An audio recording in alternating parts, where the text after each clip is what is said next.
बिस्मिल्लाहिर्रहमानिर्रहीम। अस्सलाम वालेकुम नाज़रीन, आप यूट्यूब चैनल देख रहे हैं। मैं इमरान खान हूँ। सबसे पहले आप इमरान खान साहब का कॉन्फिडेंस चेक करें कि ये वो शख्स है जो 500 से ज़्यादा दिन हो गए हैं अब तक जेल में है। लगभग 1.5 साल इमरान खान साहब को होने वाला है और उन्हें जेल में डाला हुआ है। लेकिन आप उनका एतमाद चेक करें, आपको इस खबर से अंदाज़ा हो जाएगा। मुख्तलिफ जगहों पर यह खबर छपी है, मैं आपको एक्सप्रेस न्यूज़ से ये खबर बता रहा हूँ। इमरान खान साहब कहते हैं जी कि कौमी असम्बली की पब्लिक अकाउंट कमेटी के चेयरमैन की नामजदगी के मामले पर उन्होंने अपने दिए गए नाम के ऊपर फुल स्टॉप लगाते हुए ओहदे के लिए शेख वकास अकरम का नाम बरकरार रख दिया और कहा है इस हवाले से फैसला मैं करूंगा, कोई हुकूमती ओहदेदार नहीं करेगा। पाकिस्तान तहरीक इंसाफ में बहुत सारे लोगों की ख्वाहिश है कि वो पब्लिक अकाउंट्स कमेटी के चेयरमैन बन जाए, क्योंकि पब्लिक अकाउंट्स कमेटी का जो चेयरमैन होता है उसके पास बहुत सारे मामला होते हैं पैसे कमाने के लिए। मैं सच्ची सच्ची बात आपसे करूंगा, जो आदमी सीट के ऊपर बैठ जाता है सारा रिकॉर्ड उसके पास आना शुरू हो जाता है। जितने घपले होते हैं वो उसके सामने आ जाते हैं और यहां पे आप घपले के ऊपर अगर आंखें बंद कर लें तो आपको पैसे मिल जाते हैं। तो तहरीक इंसाफ में बहुत सारे लोग मरे जा रहे हैं और एक दो लोगों ने तो माजी में मेरे सामने ये बात हुई कि एक दो लोग तो इसके लिए बाकायदा लॉबिंग कर रहे थे कि पब्लिक अकाउंट्स कमेटी का चेयरमैन मुझे बनाया जाए। बल्कि हुकूमत के लोगों से कुछ लोगों ने मुलाकातें भी की और उनको ये कहा कि जनाब आप हमें ये बना दें, हम आपका ख्याल रखेंगे, आप हमारा ख्याल रख लें। ये सौदेबाजी वो करने की कोशिश की गई। लेकिन इमरान खान साहब जेल में बैठे भी बाखबर हैं, लेकिन उनका एतमाद चेक करें। उन्होंने कहा जी चेयरमैन पीएसी कौन होगा, फैसला मैं करूंगा यहां जेल में बैठ के, कोई हुकूमती ओहदेदार फैसला नहीं करेगा। और इमरान खान साहब ने इस पर रद्देमल दिया और नामजदगी के मामले पे इमरान खान ने कहा जी कि मेरी तरफ से, यानी उन्होंने पीटीआई की क्यादत की सरजनिश की है कि ये क्या तुम मेरे पास ऑप्शन लेकर आ जाते हो कि इसको बना दें इसको बना दें। तो हुआ यह है कि हुकूमत चाहती है कि उनकी मर्जी का आदमी आए और पीटीआई के अंदर कई बंदे ये चाहते हैं कि ये अहम तरीन ओहदा उनमें से किसी को मिल जाए ताकि निजाम के ऊपर एक ग्रिप हो जाए, यानी वो जिसको मर्जी खींच सकें, जिससे मर्जी जो मर्जी कर सकें। तो उसमें फिर बहुत सारा जो है वो माल बनता है, ये माल पानी वाला होता है चेयरमैन पीएसी। तो इस पे इमरान खान साहब ने नाम दिया हुआ था शेख वकास अकरम का। अब इमरान खान साहब ने कहा कि शहबाज शरीफ या दीगर हुकूमती ओहदेदार नहीं फैसला करेंगे, मैं करूंगा फैसला कि कौन बनेगा पीएसी का चेयरमैन। मेरी तरफ से चेयरमैन पीएसी के लिए पहला, दूसरा, तीसरा और चौथा नाम भी शेख वकास अकरम ही होगा। यह है जी इमरान खान। इमरान खान ने पीएसी चेयरमैनशिप ना मिलने पर कायमा कमेटियों की चेयरमैनशिप से भी इस्तीफा देने का इंडिया भी दिया है और चेयरमैन पीएसी के लिए तारक फजल चौधरी की जानिब से दो बार खत लिखा गया था। पीटीआई ने पहले जवाबी खत में शेख वकास अकरम का नाम दिया था, दूसरे खत में मुस्लिम लीग नून के चीफ व्हिप की जानिब से 4 नामों का पैनल मांगा गया था कि जनाब आप 4 नाम दे दें। तो इमरान खान ने कहा चारों पे शेख वकास अकरम का नाम लिखकर भेज दो और मेरी ये राय है और मेरा ये फैसला है कि शेख वकास अकरम चेयरमैन पीएसी होगा। ये है जी इमरान खान। कॉन्फिडेंस आप चेक करें जेल में बैठे हुए आदमी का। लोग टूट जाते हैं दूसरे दिन और इमरान खान ने सख्त तरीन जेल बर्दाश्त की है, डट के खड़ा। वैसे हैरत होती है कभी कभी। इमरान खान ने डील की पेशकश मुस्तरद कर दी। ये अब आलमी मीडिया के अंदर छप रहा है, जो एक अरब मीडिया है, अरब न्यूज की रिपोर्ट है और उन्होंने अपने जराये से कंफर्म करते हुए बताया कि साबिक वज़ीर आज़म पाकिस्तान और पाकिस्तान तहरीक इंसाफ के बानी चेयरमैन इमरान खान साहब ने नजरबंदी की डील मुस्तरद करते हुए मुल्क में सियासी तब्दीली के मुतालबे पर जोर दिया है। अरब न्यूज की रिपोर्ट के मुताबिक अडियाला जेल में कैद इमरान खान ने जेल से निकालकर घर में नजरबंद रखने की डील मुस्तरद कर दी है। ये तो इमरान खान की बीवी ने नहीं माना था, आपको याद नहीं है? बुशरा बीबी को बंद किया था नजरबंद बनी गाला में, एक घर के एक हिस्से के अंदर एक कमरे में बंद कर दिया था उनको। तो उन्होंने हाई कोर्ट से रुजू करके अदालत को कह कहकर वो जेल गई थी कि भाई बंद ही करना तो जेल में बंद करो। इधर तो खातून नहीं मानी, इमरान खान की बीवी नहीं मानी, तो इमरान खान किधर मानेगा? और इमरान खान की वजह से तो बाकी सबको हौसला मिलता है। वैसे बुशरा बीबी ने भी कमाल किया, यानी आप वो सियासत में तो वो है नहीं, लेकिन अगर एक खातून के तौर पे आप ये देखें तो बाद वक़्त हैरत होती है कि एक ऐसी खातून जिसका सियासत से कोई ताल्लुक नहीं था, उन्होंने अपने शौहर के साथ कितने जबरदस्त तरीके से खड़े होकर दिखाया। हालांकि कोई बहुत लंबी रफाकत भी नहीं है इनकी, चंद साल पहले शादी हुई। बहरहाल इमरान खान साहब ने अरब न्यूज की रिपोर्ट के मुताबिक समाजी राब्ते की वेबसाइट पर एक पोस्ट में दावा किया कि हुकूमत के साथ मुज़ाकरात और उनकी जमात को सियासी मौके फराहम करने के लिए इन्हें डील की पेशकश की गई थी, जिसके तहत वो मुझे बनी गाला में रिहाइशगाह में नजरबंद करना चाहते थे। इमरान खान ने डील कबूल करने की बजाय जेल में रहने को तरजीह दिया और इसरार किया कि पीटीआई के तमाम कैदियों को पहले रिहा किया जाए। इमरान खान ने अपने बयान में बैरून मुल्क मुकीम पाकिस्तानियों से मुतालबा किया कि तरसीलात ज़र का बाइकआउट करें और उससे हकीकी आज़ादी और मुल्क में जमहूरियत की बहाली के लिए अहम करार दिया। इमरान खान ने कहा कि तरसीलात ज़र का बाइकआउट इस वक्त तक किया जाए जब तक हुकूमत इनके मुतालबात पूरे करने के लिए मानी खेज इकदाम नहीं करती। देखिए इस दफ़ा जो हुकूमत के पास एक्स्ट्रा पैसा आया जिसकी बुनियाद के ऊपर कुछ हमारे ज़र मुबादला के ज़खायर में इजाफा हुआ है, वो एक्स्ट्रा पैसा ओवरसीज पाकिस्तानियों की जानिब से भेजी गई रेमिटेंसेज हैं। क्योंकि पाकिस्तान के अंदर जो है वो एकदम ज़मीनों की कीमत नीचे गई है। जब हालात बुरे होते हैं तो ज़मीनों की कीमतें नीचे जाती हैं। जब अमेरिका में 9/11 हुआ था तो बहुत पैसा निकल कर पाकिस्तान आया था। तो इसी तरह जब पाकिस्तान के अंदर ज़मीनों की कीमतें और चीज़ों की कीमतें नीचे गई हैं, बहुत सारे लोग अपनी बेचारे फैक्ट्रियां बेच रहे हैं, अपनी जायदादें बेच रहे हैं, मुल्क से जाना चाहते हैं। वहीं जिन ओवरसीज पाकिस्तानियों के पास एक्स्ट्रा पैसा है, उन्होंने पैसा पाकिस्तान भेजकर यहां पे वो चीज़ें खरीदी हैं, क्योंकि पाकिस्तान के हालात हमेशा तो बुरे रहने नहीं है। तो इस वजह से कुछ ओवरसीज पाकिस्तानियों की जो एक्स्ट्रा अमाउंट पाकिस्तान इस साल आई, उसका बड़ा फायदा हुआ। लेकिन इमरान खान साहब ने अब चला दी है मुहिम, और ओवरसीज पाकिस्तानी इमरान खान की बात मानते हैं। अगर 10% से 15% का भी फर्क पड़ा ना, तो ये हुकूमत को दोबारा IMF के सामने जाकर घुटने टेकने पड़ जाएंगे। वो तो वैसे भी टेकने पड़ेंगे, क्योंकि ये ऑलरेडी डेफिसिट में जा रहे हैं। यानी जो इन्होंने अपने टारगेट पूरे करने थे, हुकूमत अपने टारगेट पूरे करने में नाकाम है। और अब रेमिटेंसेस जिसकी बुनियाद के ऊपर ये हुकूमत कहीं पे खड़ी थी, वो भी मुतासिर होने के खदशात बहुत ज्यादा बढ़ गए हैं। इमरान खान ने 9 मई से जुड़े वाकयात पर PTI के कारकुनों के फौजी अदालतों में ट्रायल पर तनकीद की और इससे शफाफियत और शहरी हकूक के खिलाफ वर्जी करार देते हुए उसकी इमरान खान साहब ने मजम्मत भी की। उन्होंने कहा खुली अदालत में ट्रायल किए जाएं, और यह आईने पाकिस्तान का तकाजा भी है। अब आ जाए नाजरीन, जो रद्द-ए-अमल एक आया ना DG ISPR की प्रेस कॉन्फ्रेंस के बाद, और जो एक रियासती पॉलिसी चल रही है उसके खिलाफ पाकिस्तान तहरीक इंसाफ का, यह बहुत इंपॉर्टेंट है। एक तो देखें, ये पाकिस्तान के अंदर सेट पैटर्न है कि आप किसी बड़े इदारे के ऊपर, चाहे वो गलत बात करें या ठीक बात करें, फैक्चुअली ठीक हो या फैक्चुअली गलत हो, आप तनकीद नहीं कर सकते। आप तनकीद करेंगे तो वो मुकद्दस गाय, आपको निशाने इबरत बना दिया जाएगा। फर्ज करें कोई बड़ा आदमी है, आप बहुत बड़े आदमी की बात कर लें, पाकिस्तान के आर्मी चीफ की बात कर लें, किसी और बड़े ओहदेदार की बात कर लें, DG ISPR की प्रेस कॉन्फ्रेंस की बात कर लें। सियासतदान तो बेचारे छानबूरा होते हैं, वो तो आते जाते रहते हैं, वो तो बूट पॉलिश की बात है, कभी इसके हाथ में कभी इसके हाथ में। तो यहां पे अगर वो कोई ऐसी बात कर दें जो फैक्चुअल नहीं है और आप उसकी निशानदेही करें पाकिस्तान में, तो आपके लिए बड़ी प्रॉब्लम हो जाती है। तो यहां अब बहुत सख्त रद्द-ए-अमल आया कल से लेकर अब तक, क्योंकि फैक्चुअली जो है वो DG ISPR की प्रेस कॉन्फ्रेंस में बहुत सारी गलतियां थी। वहां पे ऐसे फैक्ट्स थे जो मौजूद थे ग्राउंड के ऊपर, लेकिन उन्हें लगा कि शायद मैं ये कह दूंगा तो कोई चैलेंज नहीं करेगा। लेकिन नौजवानों ने कल से लेकर अब तक पूरी प्रेस कॉन्फ्रेंस का जो है वो पोस्टमार्टम किया। वो कैसे किया मैंने आपको बताया भी है। अब शेख वकास अकरम साहब ने उसके ऊपर एक वजह बताई है। ये जनाब सेक्रेटरी इत्तलाआत है पाकिस्तान तहरीक इंसाफ के। तो शेख साहब कहते हैं, जब इतने बड़े इदारे और इतने ऐसे इदारे के तर्जुमान जिससे कौम ने हमेशा मोहब्बत की है, उनके मुंह से लोग अपने कायद के खिलाफ प्रेस कॉन्फ्रेंस में गुफ्तगू सुनते हैं, तो फिर कौम के बच्चे नौजवान सोशल मीडिया पर अपना रद्द-ए-अमल देते हैं। ये नेचुरल है, लोग अपनी अपनी तबीयत के मुताबिक रिएक्ट करते हैं। आप इस पर फिर इसलिए बुरा ना मनाएं, क्योंकि अगर तर्जुमान जिम्मेदारी का मुजाहरा नहीं कर रहा तो इन नौजवानों से क्या तवक्को रखते हैं? कौन पुरअमन शहरी है, इंतशारी या दहशतगर्द है, इसका फैसला अदालतों को करना है। आप इमरान खान के करोड़ों वोटर्स को बगैर किसी जुर्म साबित किए हुए और अदालती कार्रवाई के बगैर, यानी इन अलकाबात से आप उनको ना नवाजें। ये शेख वकास अकरम साहब ने बात की है, जायज बात है। जब एक इदारा कहता है हमारा सियासत से ताल्लुक ही नहीं है, तो सियासत पे फिर उन्हें कमेंट्री भी नहीं करनी चाहिए और एक पॉलिटिकल पार्टी के बारे में अपनी ऐसी राय पेश नहीं करनी चाहिए जो कुछ और पॉलिटिकल पार्टीज ऑलरेडी बना चुकी है। पाकिस्तान तहरीक इंसाफ ने एक बड़ा इंपॉर्टेंट मुतालबा किया है। ये मुतालबा मैं यहां पे आपके सामने रख देता हूं, ये इंपॉर्टेंट है, लेकिन 2-3 बड़ी अहम खबरें हैं जो मैं आपको भी वीलॉग के अगले हिस्से में देने वाला हूं। एक तो अमेरिकन एम्बेसी से कुछ लीक्स होने के खतरात हैं और ये बहुत सारे लोग कह रहे हैं, और कुछ ऑडिट मामला होने हैं जिनमें बहुत सारे लोग फंस जाएंगे।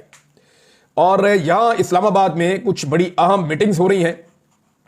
उन मीटिंग्स के नतीजे में कुछ चीजों पर डिस्कशन हो रही है कि अमेरिका को अब आने वाली एडमिनिस्ट्रेशन को क्या हम दे सकते हैं जिससे वो हमारे साथ खड़े हो जाए।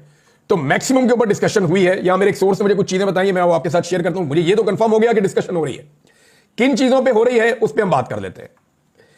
तो नंबर 1 ये है कि पाकिस्तान तहरीक इंसाफ ने रियासत की पॉलिसियों का असर नौ जायजा लेने का मुतालबा किया कि दोबारा देख लें आपकी ये क्या पॉलिसियां रियासत की। इख्तिलाफ राय को रियासत मुखालिफ करार देने का रुझान उन्होंने कहा गलत है। इस तरह के इकदामात तनाज़ात और लाकानूनियत को हवा देते हैं। और उन्होंने कहा जी पाक फौज के तर्जुमान की जो प्रेस कॉन्फ्रेंस है उस पर रद्दमल देते हुए पार्टी की आदत ने उसे रवायती और गैर तब्दील शुदा मौक़िफ़ करार देते हुए इज़हार राय की आज़ादी और आईनी इंसाफ की जरूरत पर जोर दिया।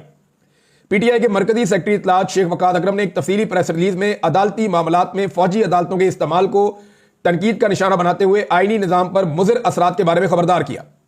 उन्होंने इस बात पर जोर दिया कि इंसाफ को शफाफ और आज़ादाना तौर पर चलाया जाना चाहिए, जो पहले तयशुदा तसव्वुरात या बैरूनी दबाव से आज़ाद होना चाहिए। जबकि दुनिया फौजी अदालतों के फैसलों के बजाय आजाद आईनी अदालतों के फैसलों को तस्लीम करती है। उन्होंने कहा जी सड़कों की बंदिश आप कर देते हैं, पुरअमन मुजाहिरीन की आप गिरफ्तारियां करते हैं, जमहूरी हुकूक पर हमला किया जाता है, इसकी हम मजम्मत करते हैं। पुरअमन एहतजाज हर सियासी जमात का हक है, ऐसे में आर्टिकल 245 के तहत सड़कें क्यों बंद हैं और निहत्थे वर्कर्स को गिरफ्तार क्यों किया जा रहा है? यह मसला प्रेस कॉन्फ्रेंस या बयानबाजी से हल नहीं हो सकता। सीसीटीवी फुटेज समेत काबिल एतमाद शवाहिद की बुनियाद पर आला सतह की आजादाना अदालती तहकीकात का मुतालबा करते हुए उन्होंने कहा कि डराना और धमकियां देना इस मसले का हल नहीं है। प्रेस रिलीज में मुल्क में मौजूद अफरा तफरी का जिम्मेदार नाकिस रियासती पॉलिसियों और बयानिए को करार दिया गया। पाकिस्तान तहरीक इंसाफ कह रही है पॉलिसी बदलो रियासत को।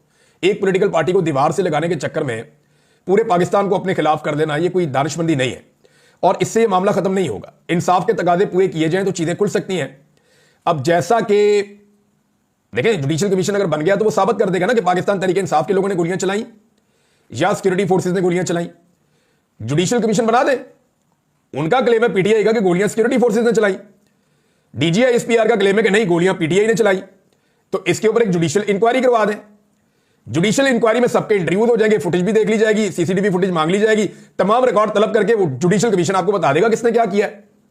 तो जो विक्टिम होता है वो तो चाहता है कि इंसाफ हो। तो पाकिस्तान तहरीक इंसाफ जुडिशियल कमीशन मांग रही है, जबकि हुकूमत और इदारे जो है वो जुडिशियल कमीशन से भाग रहे हैं, वो देने के लिए तैयार नहीं है। तो यहां ये चीज है। और दूसरा एक और चीज भी खबर आई है, वो ये है कि पाकिस्तान तहरीक इंसाफ ने एक बड़ा फैसला किया है और वो फौजी अदालतों के मामले को पेशावर हाई कोर्ट में चैलेंज करने जा रहे हैं। यानी फौजी अदालतें एक और अदालत के अंदर चैलेंज होने जा रही हैं, यानी उनके जो फैसले हैं वो चैलेंज हो जाएंगे वहां पे। लेकिन कम से कम फैसले तो मिले ना, फैसले तो है ही नहीं अभी तक। शफाफियत का तकाजा ये होता है कि जब आपका ट्रायल चलता है किसी कोर्ट के अंदर तो आपको पूरा मौका मिलता है, आपके वकील वहां पे आते हैं। अब जो वकील वहां पे गए उनमें से एक दो से मेरी बात हुई है, मैं उनके नाम नहीं लूंगा, उनके लिए प्रॉब्लम हो जाएगी। उन वकला ने कहा कि जी हमें बाकायदा मना किया गया था कि तुमने बाहर निकल के कोई बात नहीं करनी वरना खुद जिम्मेदार हो गए। वो कहते हैं हम बाहर निकल के बता ही नहीं सकते कि अंदर क्या चल रहा है और अंदर किस तरह की प्रोसीडिंग हो रही है मिलिट्री कोर्ट के अंदर। और वो कहते हैं कोई इंसाफ के तकाजे पूरे नहीं हो रहे। अब जनाब अदालतों ने फैसला सुना के 105 बंदे थे, 105 के 105 गिल्टी कर दी, सबको सजा मिल गई 2 साल से लेके और 10 साल तक। अब ये सजाएं हो गई हैं तो फैसले किधर है? अब वो तमाम लोग फैसले मांग रहे, लाओ जी फैसला दो। जब फैसला आता है ना तो उसमें लिखा जाता है कि डिफेंस ने ये कहा, प्रोसिक्यूशन ने ये कहा, यानी सरकारी वकील ये कह रहा था, जज ने इस बुनियाद पे फैसला दिया, ये वाले शवाहिद सामने आए। वो पूरा कई सफों का फैसला लिखना पड़ता है। वो फैसले किधर है? वो फैसले अभी तक सामने नहीं आए। मुझे ऐसा लगता है कि वो फैसले बड़े अजीबोगरीब होंगे, क्योंकि देखें जो अदालतें होती है ना उनका पूरा एक तरीकाकार होता है चीजों को सुनने का, करने का। अब ये जो वहां पे जजेस हैं वो जूनियर ऑफिसर्स हैं और सीनियर ऑफिसर्स की राय क्या है वो आपने डीजीआई एसपीआर की प्रेस कॉन्फ्रेंस में देख ली। तो वो जूनियर ऑफिसर्स अपने सीनियर्स के खिलाफ कैसे जा सकते हैं? वो फैसले ऑब्वियस थे, सबको आइडिया था क्या फैसले आने। अब वो फैसले हैं किधर? अभी तक किसी को नहीं मिला। वो फैसले मिल जाए तो फिर इंसाफ के तकाजे पूरे होना शुरू हो जाएंगे, फिर ये अपील में भी जा सकते हैं। डायरेक्ट हाई कोर्ट के अंदर पाकिस्तान तहरीक इंसाफ चैलेंज करने जा रही है, देखते हैं वहां क्या होता है। और खैबर पख्तूनख्वा हुकूमत अगर पेशावर हाई कोर्ट में चैलेंज करने जा रही है तो ये सारे फैसले कलदम भी हो सकते हैं और ये किसी एक बड़े गेम का हिस्सा भी हो सकता है। अभी मैं इस पर कुछ नहीं कहना चाहता, लेकिन 2 और चीजें हैं जो होने जा रही है। नंबर 1, कुछ हुकूमती सहाफी जो हैं उनको मुसीबत पड़ी हुई है, कुछ हुकूमती लोग जो हैं उनको खलबली मची हुई है और कुछ रजीम चेंज ऑपरेशन के जो सहूलतकार हैं उनके लिए बड़ी मुसीबत बनी हुई है, क्योंकि अमेरिका से दबाव लगातार बढ़ता जा रहा है और अमेरिकन का पाकिस्तान के बारे में जो बढ़ता हुआ नॉलेज है वो बहुत हैरान कुन है। यानी यहां पे कोई उर्दू में पंजाबी में ट्वीट करता है, कोई शेर लिख के डालता है, उनको वहां तर्जुमा पता चल जाता है। ऐसा लगता है कि उन्होंने इसके ऊपर बंदे डिप्यूट कर दिए कि एक एक चीज पे नजर रखो, या तो फिर जो इस वक्त अमेरिकन एम्बेसी है इस्लामाबाद में उसके अंदर बैठे हुए लोग बाकायदा जो ट्रंप की आने वाली इंतजामिया है उनसे अपने ताल्लुकात बेहतर करने की खातिर उनको रिपोर्ट करना शुरू हो गए और हर चीज बाकायदा ट्रांसलेट होकर उन्हें रिपोर्ट हो रही है, उस पर वो खुलकर रिस्पॉन्ड भी कर देते हैं। अब एक खदशे का इजहार किया जा रहा है और ये वो लोग कर रहे हैं जो एम्बेसीज के बड़े हल्का करीबी हल्के में रहते हैं। यानी इस्लामाबाद में ऐसे हमारे कुछ सहाफी हैं जो ज्यादातर डिप्लोमेटिक इनक्लेव के अंदर कभी इस एम्बेसडर को मिल लिया, कभी इसको मिल लिया, तो उन्होंने अपने एक ताल्लुकात अच्छे खासे बनाए हुए हैं। तो उनसे जुड़े कुछ लोगों ने ये खबरें दी हैं और खबर ये दे रहे हैं कि जो अमेरिकी एम्बेसी है वहां से कुछ चीजें लीक हो सकती हैं।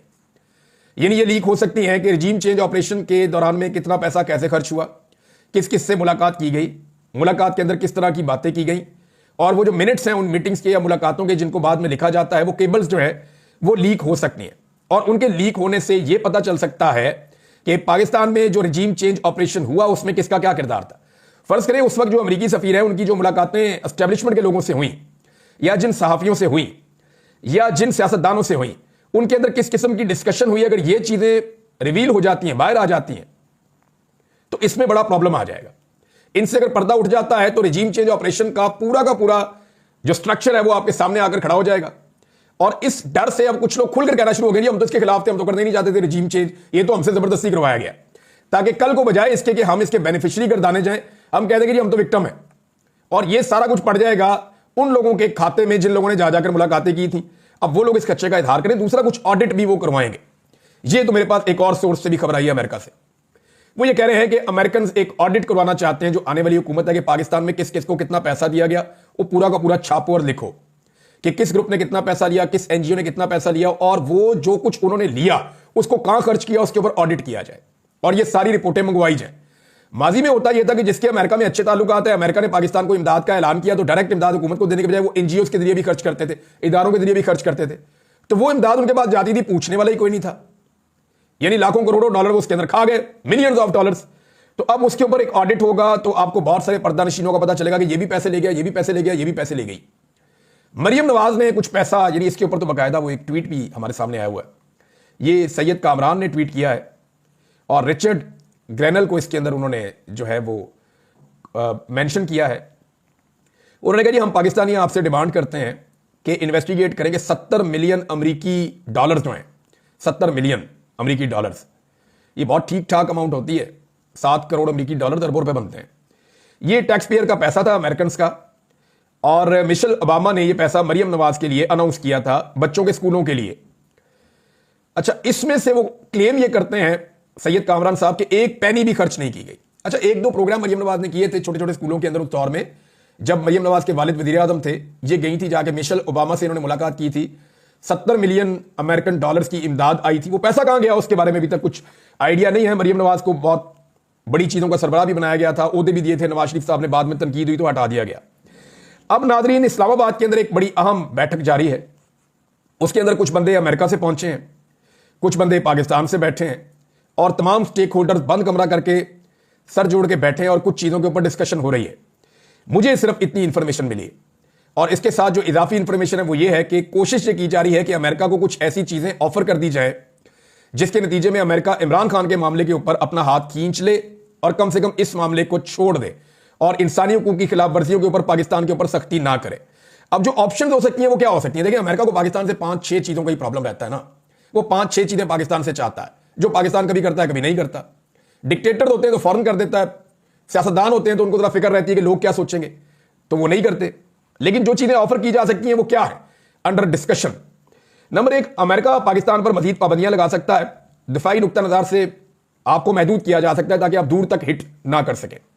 इसमें इंडिया का भी फायदा हो जाएगा, इसमें इसराइल का भी फायदा हो जाएगा, और अमेरिका का भी फायदा हो जाएगा कि समुद्र में जहां जहां वो मौजूद है पाकिस्तान के एक्सेस से वो बाहर चले जाएंगे। अब इसमें जो है वो मौजूदा हुकूमत ने कोई रद्द-ए-अमल नहीं दिया पाबंदियों पर।